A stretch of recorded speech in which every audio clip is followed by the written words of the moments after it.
People think of The Godfather, they remember its legendary quotes, unforgettable performances, and powerful family drama. But behind the camera, the making of this film was almost as dramatic as the story itself. What looked like smooth cinematic perfection was actually born from chaos, studio fights, and near disasters that could have ruined everything. Today, we're diving into rare and surprising facts about how this masterpiece came to life. Facts that reveal just how close it came to falling apart. Here are 20 jaw-dropping facts you've probably never heard. Let's saddle up. Number 1.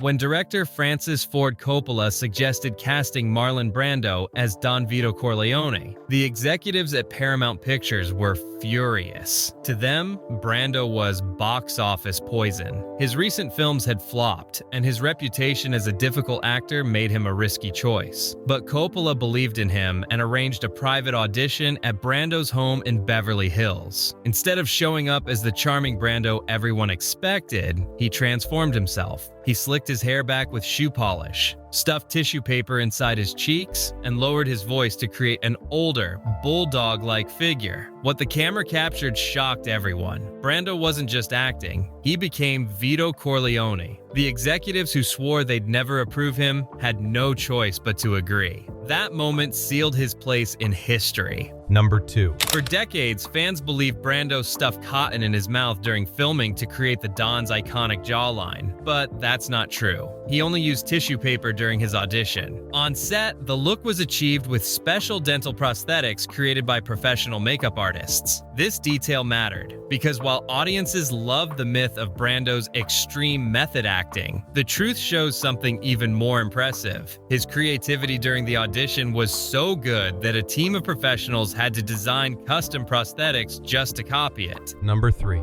Believe it or not, 2 weeks into filming, the studio wanted to fire Al Pacino. They thought his performance was weak, too quiet, and lacked star power. Their backup plan? Replace him with Robert Redford. Coppola, however, saw the genius in Pacino's approach. He wanted Michael's transformation to be slow and subtle, a reluctant son turning into a ruthless leader. Pacino's big moment came during the famous restaurant scene, where Michael calmly retrieves a gun from the bathroom and changes the course of his destiny forever. That single performance convinced the studio to keep Pacino. Without it, we might never have seen him become one of cinema's greatest legends. Number 4. One of the most shocking scenes in movie history, the horse's head in the bed, was not a fake prop. During rehearsals, Coppola used a fake head, but on the day of filming, the team replaced it with a real horse head from a dog food supplier. Actor John Marley, who played the character waking up to this grisly sight, had no idea. His horrified scream wasn't acting, it was real shock and disgust. Coppola captured it in a single take, knowing it could never be recreated. That moment became one of the most famous and most disturbing scenes in film history. Number 5. Behind the camera, Coppola was constantly on the verge of being replaced. Executives hated his decisions. His casting choices, his insistence on period accuracy, and his focus on character development instead of non-stop action. At one point, producers were already lining up other directors to step in. Coppola would return to his hotel after long shooting days, not knowing if he'd still have a job the next morning. This tension pushed him to direct with unmatched intensity. Every scene felt like it could be his last, and that pressure created some of the most unforgettable moments in cinema. Number 6.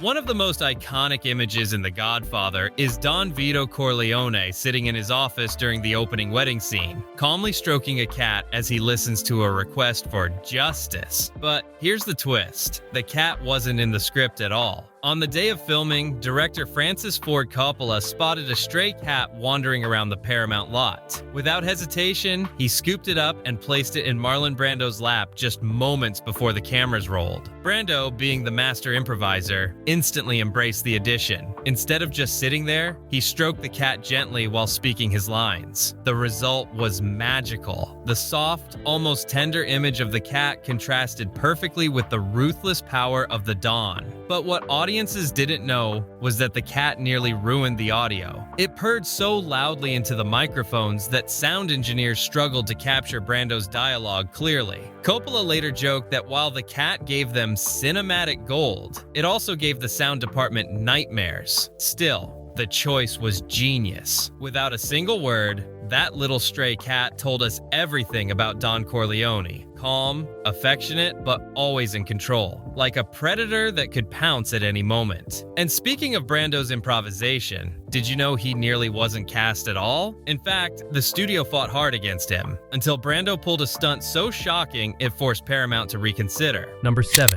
By 1971, Marlon Brando's career was fading. He had a reputation for being difficult to work with, and Paramount executives flat out refused to consider him for the role of Don Vito Corleone. But Coppola was convinced Brando was the only man for the part. So Brando staged a now legendary make-or-break audition. And it wasn't like anything Hollywood had ever seen. When the studio executives arrived at Brando's home, they found the actor completely transformed. He slicked back his hair, darkened his skin slightly with makeup, and most importantly, stuffed cotton balls into his cheeks to give himself the bulldog-like jowls that would define Don Corleone's look. Then Brando began speaking softly with deliberate pauses. He explained he wanted Vito's voice to be like a bulldog, muffled but commanding. The executives watched, stunned as Brando, once written off as too washed up, disappeared before their eyes. That single test convinced them. Brando didn't just audition for the role,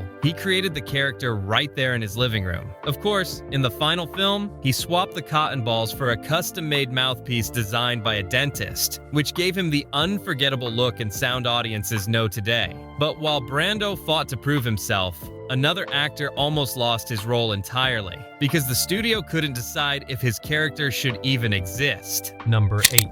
Imagine The Godfather without Tom Hagen, the calm and rational consigliere who balances out the fiery tempers of Sonny and Michael. Hard to believe, right? Well, Paramount executives actually questioned whether Tom should even be in the movie at all. In Mario Puzo's original novel, Tom Hagen's backstory was unique, an adopted son of the Corleones, and unlike the others, not of Italian heritage. The studio worried audiences wouldn't accept a non-Italian consigliere in a mafia story. Some even suggested cutting his character entirely to streamline the family. Coppola fought back fiercely. To him, Tom Hagen was essential. He wasn't just an advisor, he was a mirror. His quiet, logical presence highlighted just how impulsive and emotional the rest of the family could be. Without him, the Corleones would lose their balance. Thankfully, Coppola won the battle, and Robert Duvall stepped into the role. His performance gave the film its heartbeat of reason. Whether negotiating business deals or calming down family members, Duvall's Hagen made the world of The Godfather feel grounded and real. In fact, critics often point to Hagen as proof that the film wasn't just about crime, it was about loyalty, family, and the many forms of power. Without him, the Corleone saga wouldn't be the same. And while Duvall brought calm intelligence, another cast member brought something very different: unpredictable humor. And it came from none other than Marlon Brando himself. Number 9. While Don Vito Corleone terrified everyone on screen, Marlon Brando kept his fellow actors laughing off screen. Brando was famous for pulling pranks, and during the filming of The Godfather, he unleashed his playful side constantly. One of his favorite tricks was hiding weights inside the pockets of actors who had to carry him during scenes. For example, in moments when Vito is carried after being shot, Brando secretly loaded his costume with extra weight. The actors nearly collapsed trying to lift him, while Brando quietly chuckled at their struggle. Another classic Brando prank involved props. In one rehearsal, he secretly swapped out an actor's script with a completely blank notebook. The poor actor opened it mid-scene,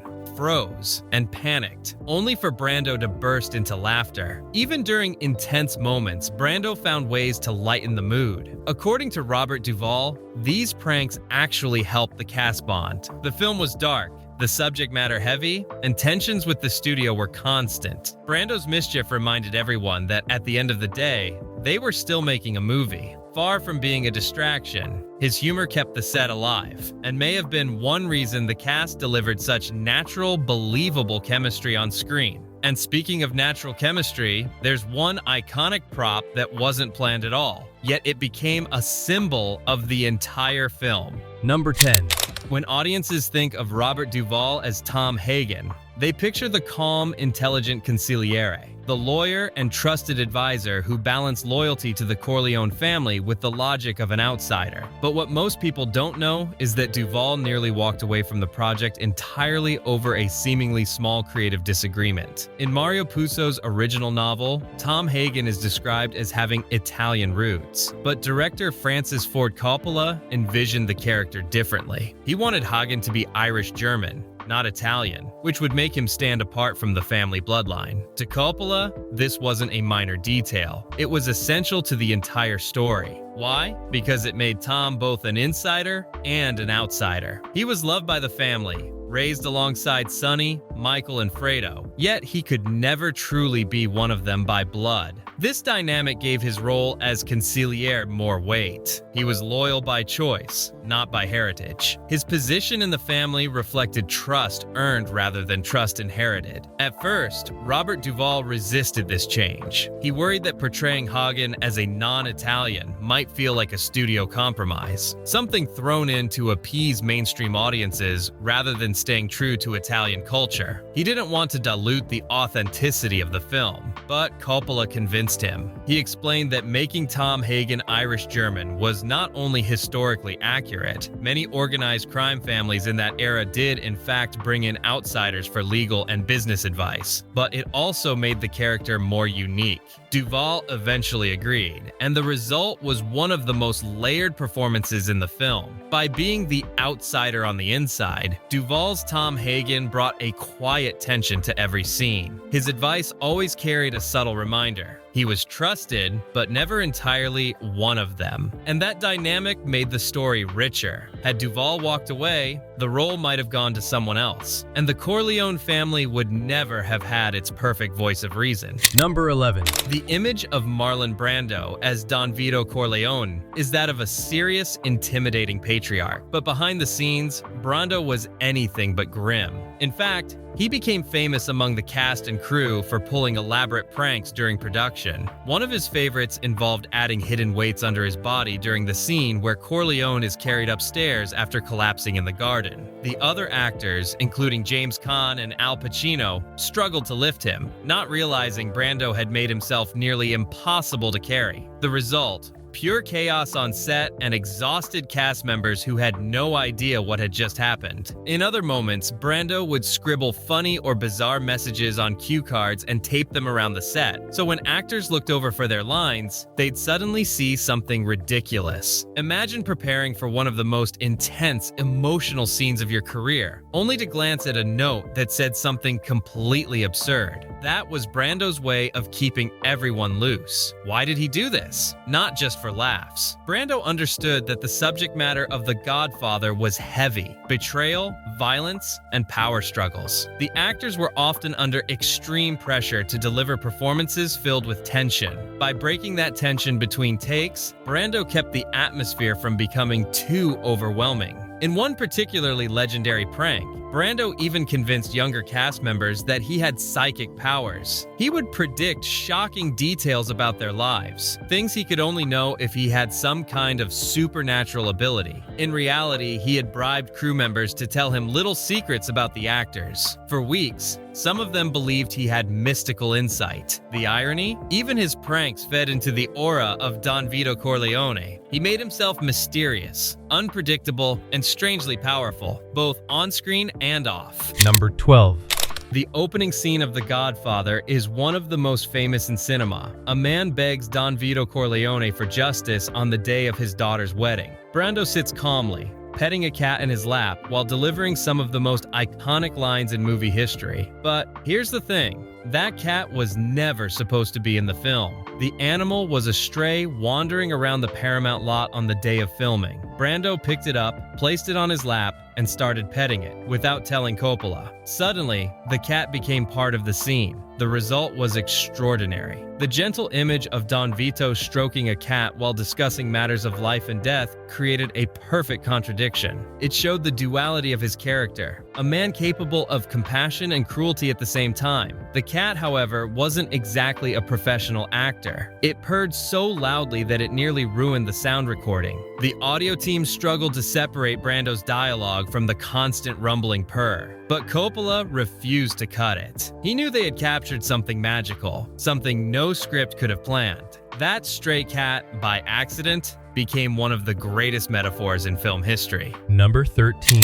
It's hard to imagine now, but the executives at Paramount Pictures didn't initially want The Godfather to be a 1940s period piece. Instead, they imagined something very different. A cheap, modern gangster movie filled with flashy violence, car chases, and shootouts. They wanted the story stripped of its depth, its immigrant identity, and its slow-burn tension. To them, audiences in the early 1970s wanted fast-paced action, not family drama. The studio even pressured Francis Ford Coppola and Mario Puzo, the author of the novel, to update the setting. Why spend money recreating 1940s New York when they could just use modern streets and keep the budget down? But Coppola fought fiercely. He argued that the time period was the soul of the story. The Corleones weren't just a crime family. They were part of the larger immigrant experience in America. The struggle to balance tradition with assimilation, the old world with the new. These themes only worked if the story was set in the era when Italian-American families were establishing their place in society. If Coppola had given in, we might have ended up with a shallow crime flick, one more forgettable gangster movie. Instead, by holding his ground, he gave us an epic family saga that transcended genre. This wasn't easy. The fight nearly derailed the film before it even began. Paramount executives kept threatening to cut the budget unless Coppola simplified the project. But every time he won a creative battle, the movie grew stronger. In the end, those decisions are what elevated The Godfather into a timeless masterpiece, rather than a disposable thriller. Of course, the studio wasn't the only threat. Outside the film industry, a real-life organization with powerful connections almost stopped The Godfather from being made at all. Number 14. As if the studio battles weren't enough, Coppola and his team faced opposition from a very different source: the Italian-American Civil Rights League, led by Joseph Colombo,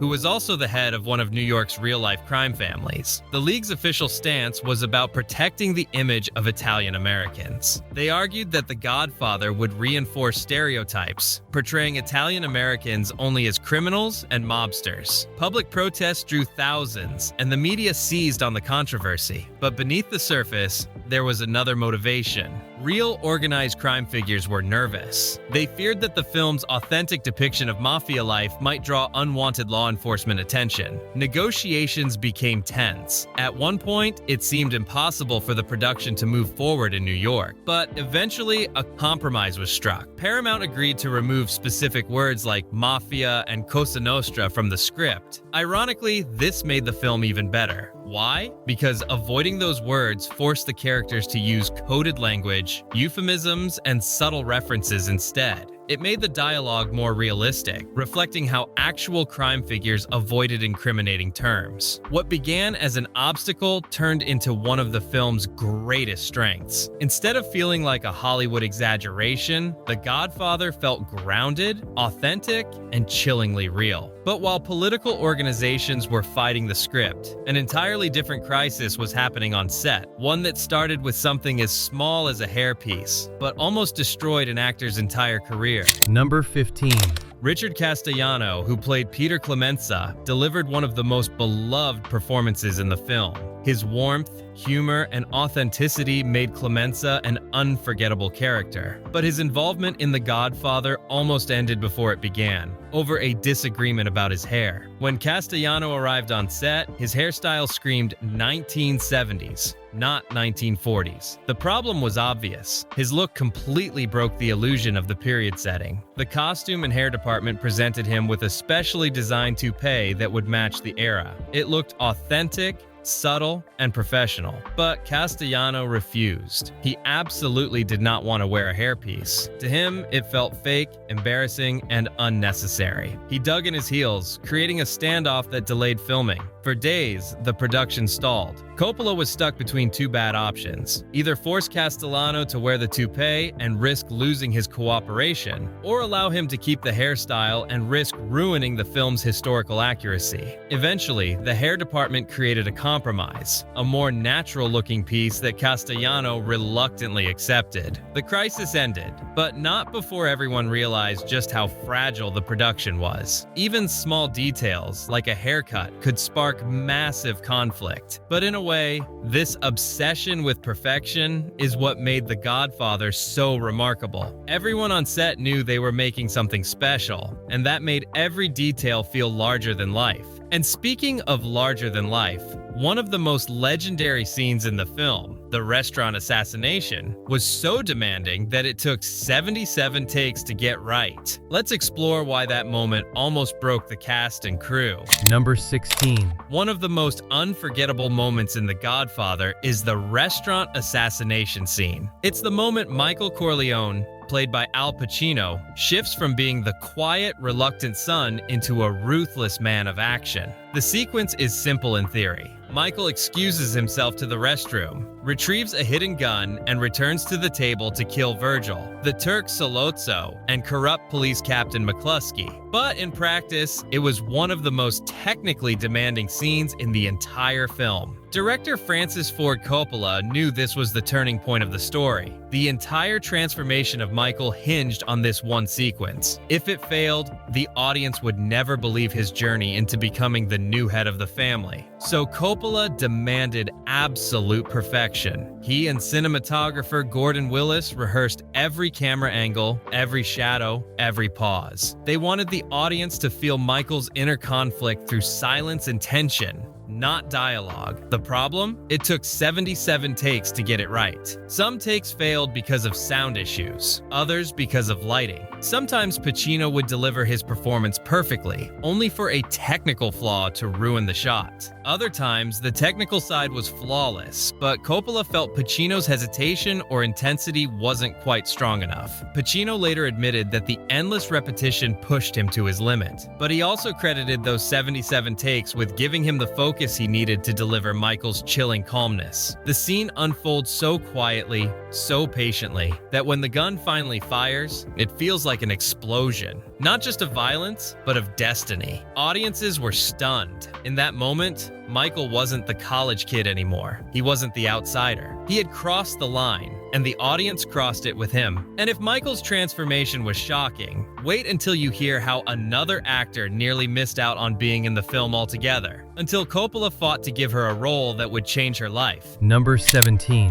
Today, Diane Keaton is celebrated as one of the great actresses of her generation. But when she was cast as Kay Adams, Michael Corleone's girlfriend, it was a surprising decision, one that nearly didn't happen. At the time, Keaton wasn't known for dramatic roles. She had a background in comedy and theater, and her quirky personality made her seem like an odd fit for a serious crime drama. The studio had doubts. Why cast someone who didn't fit the mold for a mafia film? But Coppola saw something others didn't. He believed Kay needed to stand out from the world of the Corleones. She wasn't Italian. She wasn't part of their traditions. She represented a different kind of life, the normal world Michael could have chosen. Keaton's natural warmth and slightly awkward charm made her perfect. She didn't blend in with the Corleone family, and that was exactly the point. Every time she appeared on screen, she reminded the audience that Michael had another path, another choice, another life waiting for him. What's even more remarkable is how little Keaton understood the story at first. She later admitted that she didn't even read the full script before filming began. She didn't realize she was signing on to what would become one of the greatest films ever made. But that innocence worked in her favor. Keaton's Kay looked at the Corleone world with genuine shock and confusion, because she, as an actress, was discovering it right along with the audience. By the end of the trilogy, Kay's journey became one of the most tragic. She watched the man she loved transform into something unrecognizable, and Keaton's performance gave that tragedy its emotional weight. While Keaton brought vulnerability to the film, Another actor brought raw, unpredictable energy, so much so that his improvisation created one of the most legendary lines in movie history. Number 18. If Al Pacino was the slow burn, James Caan was the wildfire. His portrayal of Sonny Corleone, the hot-headed eldest son, brought explosive energy to every scene. But what many don't realize is that some of his most famous moments weren't in the script at all. Caan had a natural instinct for improvisation. He loved to throw in small gestures, movements, or lines that weren't planned. One of the best examples comes during the wedding scene at the beginning of the film. As Sonny guides his sister Connie's husband, Carlo, he casually grabs a photographer's camera and smashes it against the ground. That wasn't scripted. It was pure improvisation. The result was so good that Coppola kept it in the final cut. It revealed Sonny's impulsive nature instantly, his tendency to act first and think later. Another iconic improvised line came during the meeting with the rival families. When Sonny bursts out with "bada bing," it wasn't written in the script. Caan created it on the spot, drawing inspiration from real slang he'd heard in New York. That one phrase would go on to become one of the most quoted lines in mafia culture. Caan's improvisation didn't just add color, it added authenticity. The Corleones felt like a real family, partly because their interactions weren't stiff or over-rehearsed. Sonny's temper, his humor, his unpredictability, all of it came alive through Caan's willingness to take risks. But improvisation also had its dangers. Caan was so intense during the infamous fight scene with Carlo that he nearly injured the actor playing him. He threw punches, kicks, and even picked up a trash can to hurl across the set. The chaos looked real because, in many ways, it was. That raw energy made Sonny unforgettable. He wasn't polished, he wasn't calculating, he was passion and fury in human form. And when his fate arrived later in the story, audiences felt the loss deeply. Speaking of Sonny's fate, the scene of his violent downfall was so brutal, so shocking, and so technically complicated that it nearly shut down the entire production. Let's uncover how that moment was brought to life. Number 19. One of the most unforgettable and shocking moments in The Godfather is the brutal ambush of Sonny Corleone at the toll booth. When Sonny speeds toward what he thinks is just another confrontation, he drives headfirst into a trap. Dozens of hidden gunmen unleash a storm of bullets, ripping his car and his body apart in one of the most violent sequences ever filmed at the time. Today, the scene is considered a landmark in cinema, but bringing it to life was a logistical nightmare. To make the execution realistic, the special effects team fitted James Caan with over 150 squibs, tiny explosive charges filled with fake blood. Each one had to detonate in perfect sequence, timed with bursts of gunfire and synchronized camera work. This was cutting-edge technology in 1972, and the margin for error was razor thin.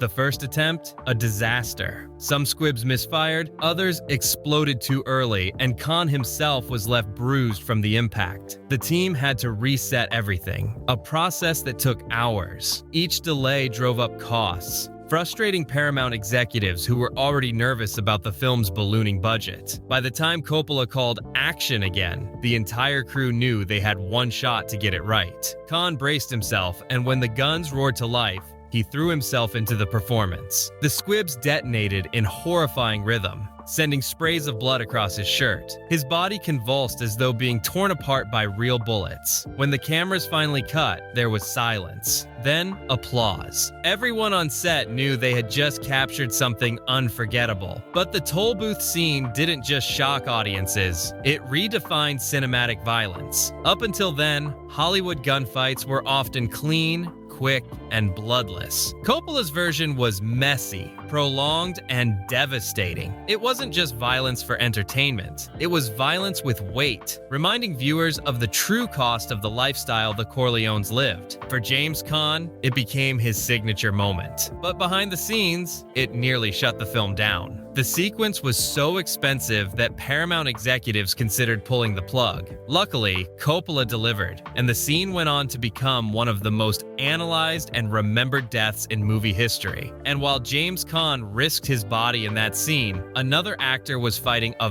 very different battle. One that happened not on set, but in the accounting office. Number 20. When audiences think of The Godfather, it's impossible to imagine anyone but Al Pacino as Michael Corleone. But during filming, Pacino wasn't a household name. He wasn't a box office star. He was a young stage actor with almost no Hollywood experience, and Paramount treated him that way. For his performance, the performance that would define his career, Pacino was paid just $35,000. To put that in perspective, Marlon Brando earned around $1.6 million plus a percentage of profits. Even supporting actors like James Caan and Robert Duvall received more than Pacino at first. Pacino was frustrated. He knew he was carrying one of the most important arcs in the film, yet he felt undervalued and overlooked. The situation became so tense that his agent threatened to pull him from the project. Coppola, however, never wavered. He believed Pacino was perfect for Michael, not despite his lack of fame, but because of it. Audiences wouldn't bring preconceived notions to his performance. They would discover Michael as Pacino revealed him. Over time, the gamble paid off. Pacino's chilling transformation became the heart of the film. Critics hailed him as one of the finest new actors of his generation. Suddenly, the studio that had resisted hiring him was desperate to keep him. Pacino went on to earn a fortune in later films, but his role in The Godfather came at a personal cost. In interviews, he admitted that the stress of being undervalued, combined with the intensity of the performance, left him drained. Yet, he also recognized it was the role that changed everything. The one that turned him from a struggling stage actor into a Hollywood legend. Undervalued or not, Pacino's performance helped carry The Godfather to the pinnacle of cinema. But perhaps the biggest surprise came not during filming, but during award season, when the movie shocked everyone, including Paramount. Bonus.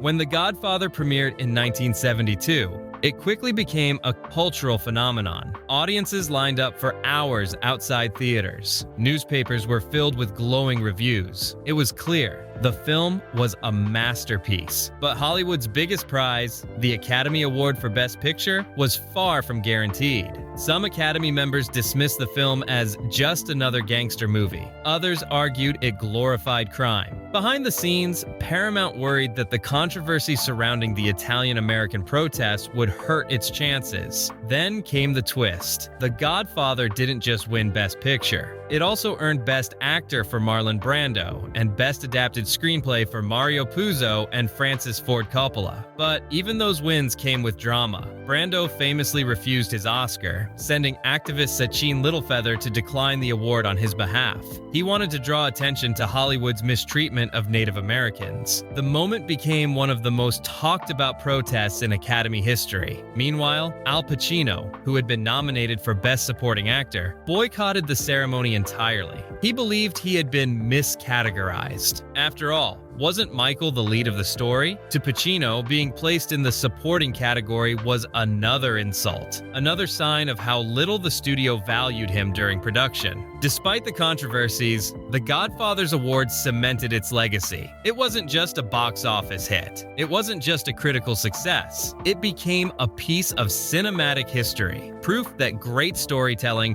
great performances, and a director's vision could overcome every obstacle, from studio politics to on-set disasters. The film's triumph opened the door for sequels, imitators, and an entire genre of mob dramas that would follow, but none would ever capture the same mix of artistry and authenticity. Crazy, right? And there are even more unbelievable stories coming up. If you're enjoying these hidden secrets of The Godfather, don't forget to hit like and subscribe. It really helps us bring you more deep dives like this.